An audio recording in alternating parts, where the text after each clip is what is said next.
Structural collapse is obviously where we see a structure coming down, whether it be wall frames, roofs, floors, second stories, and there's a lot of reasons that a structural collapse may happen.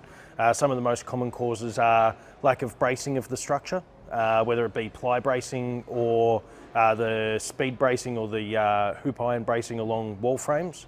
It may be from overloading of the structure itself, whether that be the roof or the first or second floor posi trusses. It may be that something hasn't been nailed off or bracketed off correctly, or the overloading of structural members. I've attended quite a few structural collapse incidents myself. Some of the main causes have been the overloading of the subfloor frames through packets of large sheet flooring and compressed sheet, cement sheeting as well.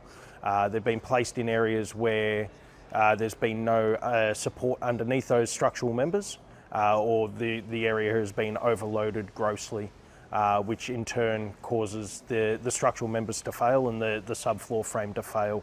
A lot of the time when this happens, there are people at the point of the failure, so at the packs of sheet flooring themselves. And unfortunately we've seen both serious and fatal injuries caused from these structural collapses. The impact is wide and varied of a structural collapse. Basically, if a structural collapse is to happen on a building site, everyone who is working in that vicinity is at risk. It could be the people that are directly involved in the task being undertaken. It could be people working outside of the building.